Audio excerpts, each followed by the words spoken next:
মাথা মাথা মুছাইলাম, চোখের এদিক দিয়ে একটু ভার্নিশ সরাই দিলাম, নাকের থেকে এখানে বাচ্চা মাথার দিকে দাঁড়াইতে হবে। তাহলে টেবিলটা হার্ড হইতে হবে, ইভেন হইতে হবে, হরাইজন্টাল হইতে হবে।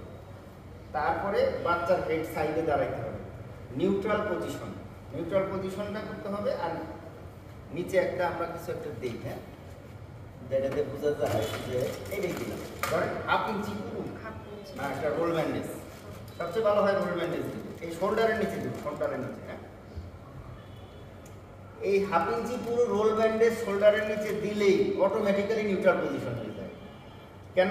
আপনি যখন বাচ্চা শোয়াইলেন, বাচ্চার এই যে শোল্ডারটা মাথাটা এর মাঝখানে একটা গ্যাপ আছে না, এই শোল্ডারটা একটু উঁচা করতে পারলে মাথা নিচে দিকে অটোমেটিক চলে আসবে না। এই কাজটাই আমার দরকার। এই যে আমি নিচে দিলাম, শোল্ডারটা একটু উঁচা হয়ে গেল, মাথাটা একটু এক্সটেন্ডেড হয়ে গেল। এটাকে আমরা বলি মেডিকেলের ভাষায় হেড টিল্ট, জ লিফট। হেড হলো টিল্ট করে থাকবে, একটু ঝুলে থাকবো, আর জ মানে থুতনিটা একটু লিফটিং অবস্থায় থাকবে, এবং এই থুতনি আর চেস্ট ওয়ালের মাঝখানে এরকম যাতে না থাকে, এটা যাতে একটা গ্যাপ থাকে, অন্তত 2 আঙ্গুল যাতে গ্যাপ থাকে, হ্যাঁ, নট ফ্লেক্সড, নট হাইপার এক্সটেন্ডেড, হ্যাঁ, এরকম একটু গ্যাপ থাকে। এইটারে বলে নিউট্রাল পজিশন। Neutral position. তাহলে একটা হার্ড সারফেস, মাথার নিচে শোল্ডারের নিচে একটা রোল ব্যান্ডেজ দিলাম, নিউট্রাল পজিশন হলো, আমি হেড এন্ডে দাঁড়াইলাম। এটা হচ্ছে প্রিলিকুইজি। এখন আমার সাকশন দিয়ে দিলাম, প্রথমে হচ্ছে মুখে, তারপরে হচ্ছে নাকে, তারপরে হলো নাকে। আর এই যে বাল্বটা, এটা বলে বাল্ব। আর যে আমরা যেগুলো ব্যবহার করি পেইন্টিং সারে, এটা যখন আমি চাপ দিই তখন নেগেটিভ প্রেসারে বাতাস ভিতর থেকে বেরিয়ে চলে যাবে। এখন আমি যখন চাপটা ছেড়ে দেবো তখন আবার বাতাস ভিতরে ঢুকবে। তাহলে আমি যখন মুখের ভিতরে ঢুকাবো, ঢুকানোর আগে আবার বাতাস বের করে দেবো, এইভাবে ঢুকাই। এখন কেউ যদি এইভাবে ঢুকাইতে ভুলে গেছেন না, এখানে ভিতরে নিয়ে তারপরে চাপ দিয়েছেন, তাহলে মাশাআল্লাহ সব ঢুকবে বাচ্চার সাথে। ওই অ্যাসপিরেট কারণ আমি তো এতক্ষণ পড়তো না, আমি আরো করাই দিলাম, হ্যাঁ, হাইড্রোজেনিক অ্যাসপিরেশন। দেখেন এক একটা স্টেপ কত গুরুত্বপূর্ণ, এগুলো এমনি এমনি আসে না। হাজার হাজার বাচ্চার উপরে এটা মানে ট্রায়াল করে, ক্লিনিক্যাল ট্রায়াল করার পরে এই সায়েন্টিফিক এই প্রসিডিউরটা আবিষ্কার হয়েছে। সেটার প্রত্যেকটা জিনিস ইম্পর্টেন্ট, এক জায়গায় কোনো বিন্দু মাত্র ভুল করা যাবে না। এমনভাবে করবো আমরা যখন ভাত খাই, যেভাবে বলতে হয় না, খাবার গিলতেছি অটোমেটিক পেটে চলে গেছে, খাবারও খাইতেছি, আবার মোবাইলও দেখতেছি, আবার আরো দিয়ে চিন্তাও করতেছি আগামীকাল কোথায় যাবো। একসাথে 3-4টা কাজ হয়ে যাচ্ছে, কিন্তু ওটা রোবা দিচ্ছে না, সবই তো ঠিক মতো হচ্ছে। ঠিক এটা আমাদের একটা অভ্যাসে পরিণত করতে হবে। চাপ দিলাম মুখের ভিতরে, ভিতরে ঢুকাইলাম, ছেড়ে দিলাম, 3 জায়গায় সাকশন দেওয়া হয়ে গেল। তাহলে এই 3টা শুধু সাকশনে হলো না, সাথে সাথে ওয়ার স্টিমুলেশনও হলো। কারণ ওরাল ক্যাভিটি, নেজাল যে মিউকোসাগুলো, এগুলো খুবই সেন্সিটিভ। নাকের ভিতরে দেখেন যে একটু কটন বার ঢুকাইলে বা কোনো কিছু কেমন পরিমাণ হাঁচি আসে।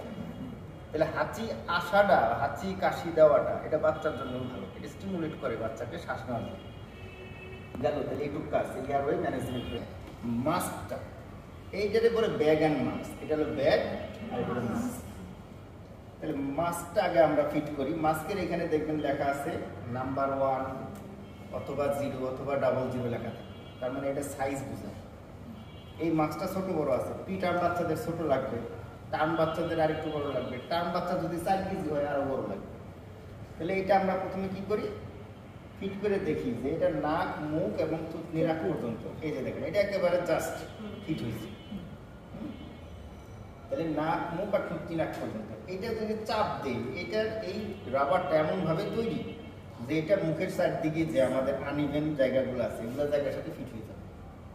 চাপ দিলেই ফিট হয়ে যাবে, এই যে একটু চাপ দিলে এটা ফিট হয়ে যাবে অটোমেটিক। আমাদের মুখের চারপাশে তো সমান না, এই সমান অসমান জায়গাগুলো আবার এক একজন মানুষের এক এক রকম, কারো ছোট কারো বড়, সবার জায়গা ফিট হয়ে যাবে সুন্দর। কিন্তু এই থুতনির বাউন্ডারির বাইরে যাতে না হয়, এইরকম যাতে না হয়, আবার চোখের ভিতরেও যাতে না পড়ে, হ্যাঁ, এই জন্য এইভাবে দিতে হবে। তারপরে আমরা মাস্কটা যদি আমাদের সেট হয়ে যায়, এখন আমার ব্যাগটা প্রয়োগ করার আগে আমাকে চেক করে নিতে হবে ব্যাগটা ঠিক আছে কিনা। ব্যাগটার 2টা ভাল্ব থাকে, এখানে যে ভাল্ব থাকে এখানে একটা, এই যে ভিতরে আর একটা আছে এইখানে, এটা সাধারণত থাকে লক, এই লক করে দিলাম, এখন আর বাতাস বের হবে না। এখানে দেখেন এই যে চাপ দিলে একটা হা করে মাছের মুখের মতো, যেটা বলে ফিশ মাউথ দেখা যায়, এটা বলে ফিশ মাউথ। এটা হলো আউটলেট, আর ইনলেট এইটা হলো ইনলেট। এদিক দিয়ে বাতাস ঢুকে দুইটা ব্যাগের ভিতরে যায়। এটার আয়তন হলো 350 মিলিলিটার, 350 ml। যখন আমি চাপ দিই এদিক দিয়ে বাইর হবে না, বাইর হবে এদিক দিয়ে, এদিক দিয়ে বাইর হয়ে নিচের দিকে যাবে। তাহলে ছেড়ে দিলে আবার বাতাস এদিক দিয়ে ঢুকবে। এটা রাবারের তৈরি, এদিক দিয়ে ঢুকবে, এর ভিতরে স্টোর হবে, চাপ দিলে এদিক দিয়ে বের হবে। তাহলে এটা হলো ইনলেট, এটা হলো আউটলেট। এইটাকে বলে লক। এই লকটা এই যে আমি এখন চেক করবো লকটা ঠিক আছে কিনা। এই যে আমি হাত দিয়ে আটকাই দিলাম, এখন আমি চাপ দিই, দেখেন বাতাস বাইর হওয়ার জায়গা নেই, লক ঠিক আছে এবং কোনো জায়গায় লিক নেই। লিক থাকলে তো বাতাস বের হতো, লিক আছে কিনা এটা চেক করতে হবে। লিক যদি থাকে তাহলে বাতাস দিব একদিকে, যাবে আরেকদিকে, বা এই রাবার এক জায়গায় ফাটাও থাকতে পারে। আমি এরকমও পাইছি, চাপ দিয়ে কিনে বাতাস দেয় কিনা, দেখি যে বিশাল একটা ফাটা, এটা তো কাজ করতে পারে। এখন আমার যখন বাচ্চাকে রেসপিরেশনটা দিব তার আগে লকটা খুলে নিতে হবে। এখন দেখেন কিরকম শব্দ হয়, চাপ দিলাম শব্দ, তার মানে এখান দিয়ে যায় বাতাস এখানে ঢুকতে পারতেছে না, দেখে বাতাসটা এদিক দিয়ে বের করে দিচ্ছে। বাচ্চাকে রেসপিরেশন দেওয়ার আগে এটা এই লকটা খুলে নিতে হবে। কেন? কার্বন মনোক্সাইড পয়জনিং বলে একটা জিনিস আছে, সেটা মিথ হিমোগ্লোবিনেমিয়া বলে একটা রোগ আছে জন্মগত, এটাতে এটার কাজটা তখন, এটার কাজ আমার স্বাভাবিকভাবে দরকার নাই। আমার অক্সিজেন থামটা এটা এই জায়গায় প্লেস আছে, হ্যাঁ এই মাঝখানে প্লেস করবো, তারপরে এখানে ধরবো। এখন এটা আমি ঢুকাই দেবো, ঢুকাই একদম জোরে চাপ দিয়ে ভিতরে ঢুকাই দেবো। এটা যদি জোরে চাপ দিয়ে না ঢুকাই, যখন আপনি রিসার্চিটেট করতে যাবেন খুলে যাবে, বারবার খুলে যাবে, আপনার মেজাজ খারাপ। খুলে গেছেন আবার লাগাবেন, কিন্তু ওই সময় এক একটা সেকেন্ডের অনেক মূল্য। এই জন্য আপনারা খুলে সবাই একবার করে লাগানোর চেষ্টা করবেন।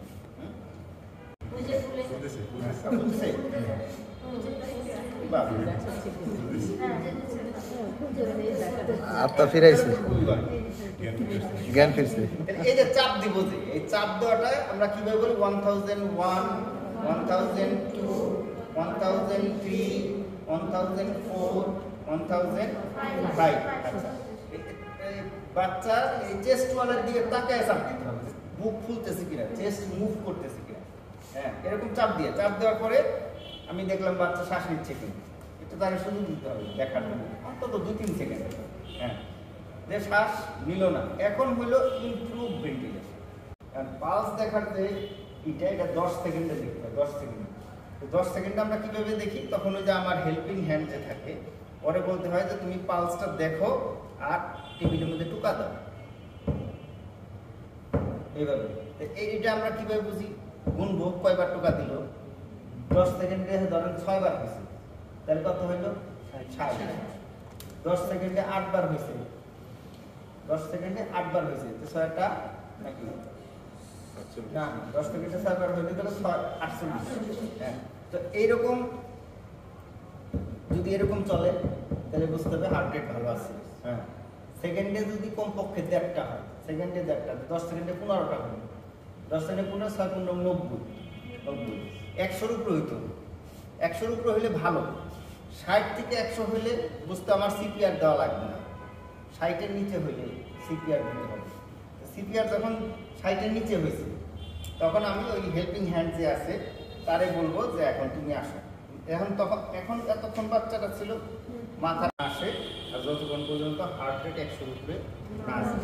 আর এর মাঝখানে এই যে এক সাইকেল কার্ডিয়াক মেসেজ দেওয়ার পরে দ্বিতীয় সাইকেল দিলে বলা হচ্ছে ফিউ কার্ডিয়াক সাইকেল, মানে 2 বার দেওয়ার পরে যদি না বাড়ে তাহলে ড্রাগসের সাথে সাথে ড্রাগসে যেতে হবে। ড্রাগস মানে অ্যাড্রেনালিন, 10% দিয়ে এগুলো দিতে হবে। অক্সিজেনের ব্যাপারটাও চিন্তা করতে হবে। কার্ডিয়াক মেসেজ দিলে কি হয় আসলে? এখন হার্টের থেকে তো ব্লাড সার্কুলেশন ব্রেনে যায়, ব্রেনে ব্লাড সার্কুলেশন যাইতেছে না বলেই তো ও শ্বাস নিচ্ছে। যখনই হার্টে আমরা কম্প্রেস করলাম, তখন হার্টের ব্লাডটা পাম্প হয়ে সে ব্লাড ভেসেল দিয়ে ক্যারোটিড আর্টারি দিয়ে ব্রেনে যাবে।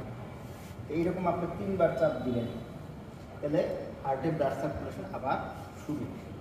এবং ওই যে প্রেশারটা দিলেন এই প্রেশারে হার্ট নিজেও পাম্প করতে শুরু করতে পারে।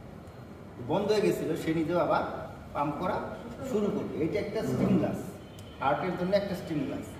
ডিফিব্রিলেটর দিয়ে হার্ট রেজে চালু করে না, ঠিক ওই রকম কাজ করে। এটা মাল্টিপল টাইম, হয়তো 2 সাইকেল 3 সাইকেল লাগতে পারে। তার সাথে সাথে 2 সাইকেলের পর থেকে ড্রাগসের বিষয়গুলো চলে আসবে। ড্রাগস আম্বিলিক্যাল ভেইন দিয়ে আমার অন্যান্য জিনিস 30 হয়ে গেলে আমার ব্যাক এন্ড মাস ভেন্টিলেশন স্টপ। যখন বাচ্চা মিনিটে 30 বার করে শ্বাস নিতে পারতেছে তখন আর ব্যাক এন্ড মাস ভেন্টিলেশন দিব না। দেন ব্যাক এন্ড মাস ভেন্টিলেশন দিতেছেন, বাচ্চা শ্বাস প্রশ্বাস 30 এসে বাড়ছে কিন্তু এখনো সাইনাসটা আছে, তাহলে কি করবেন? অক্সিজেন সাপোর্টটা বাড়াইতে হবে। শুধু নাকের অক্সিজেন না, সাথে যদি লাগে সিটার, যদি লাগে ভেন্টিলেটর, যদি লাগে সেগুলো দিতে হবে। তাহলে সাপ্লিমেন্টাল অক্সিজেন, এক কথায় সে যে অক্সিজেন থেরাপির দিকে আমার ওইটা কন্টিনিউ করতে হবে যতক্ষণ পর্যন্ত সাইনাসিস রিলিফ না। তাহলে আমার ব্যাক এন্ড মাস্কের উদ্দেশ্য হলো শ্বাস প্রশ্বাস নেওয়া, কার্ডিয়াক ম্যাসেজের উদ্দেশ্য হলো হার্ট রেটটা বাড়ানো। তাহলে মানুষ মরার আগে তো হার্ট বন্ধ হয় নাকি, আর ব্রেন বন্ধ হলে তো শেষই, ওরা মরাই।